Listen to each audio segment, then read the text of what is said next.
Sefer Bereshit, Parshat Lecha on wealth and poverty. Lot, who went with Abram, also had flocks and herds and tents, so that the land could not support them, staying together, for their possessions were so great that they could not remain together. Parshat Lech Lecha is one of the most fascinating and thematically rich Torah portions in our yearly cycle. In this parsha, we are presented with a wide array of emotions, ranging from drama, tragedy, and triumph, and the tone ranges from quiet to thunderous. From a macro perspective, Lech Lecha is a recording of change and growth, where we see Abram receive his true name of Abraham, and thus the fulfillment of the first portion of his holy mission's actualization. We read about war and degradation, but we also encounter the first moment of circumcision, and thus the recording of a deep covenant between God and creation. We also see moments concerned with humanly needs, including the excerpt posted as the epigraph to this commentary, which discusses the wealth that is divided between Abraham and his nephew Lot. In this brief passage, we already see the issues of class, access to resources, and the inherent inequality thereof in the land of Israel. It seems that even millennia before social movements and politicians placed their ambitions in combating or exploring the problems of wealth, the Torah laid down approaches to understanding the need for a balanced and skeptical view of excessive wealth and its impact on interpersonal development. The rabbis seem to have picked up on the biblical observation, especially about the challenges of extreme wealth in one direction or the other. One Midrash explains that typically a significant problem on one side of the scale is that people in poverty can't live together because extreme poverty has the potential to lead to violence. However, those who hoard their wealth and use it as an excuse to influence society in such a way that leads to the regressive treatment of those who have nothing are also in violation of Judaism's commitment to fairness and justice, making extreme wealth just as dangerous as extreme poverty. The situation has gotten out of control. The UN Millennium Project estimates that extreme poverty and world hunger could be eliminated by 2025 for a cost of approximately $160 billion a year. The world's military spending in 2010 was 10 times that amount, with the US government spending almost as much as all the countries in the world put together. The urgency is to engage in preventative work.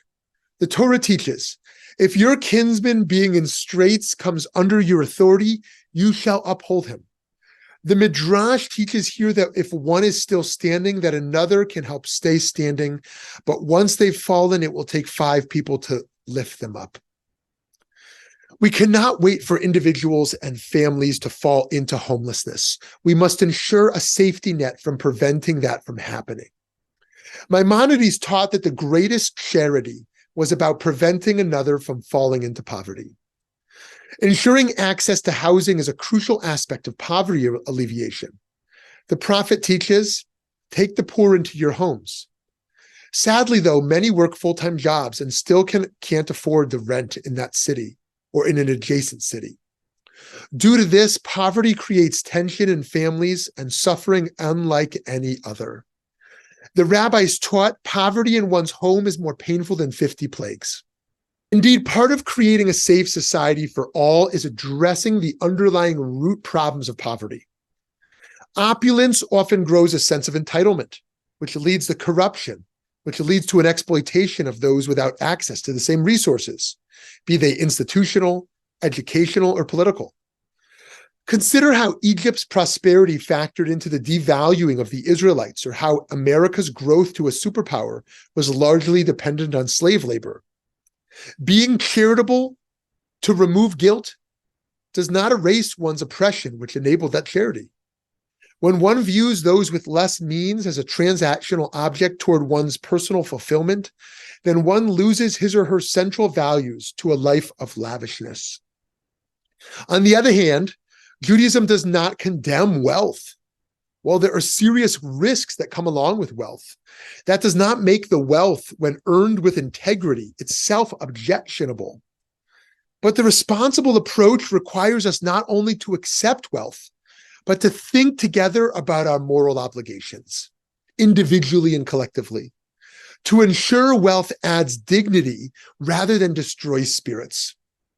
Deuteronomy 15 reminds us that while there will always be people who are poor, that we must nevertheless never desist from supporting them. In the case of Lot and Abraham, one might argue that the land could not support them, as the quote says, precisely because, quote, their possessions were so great, and that this is not a space issue, but a relationship issue.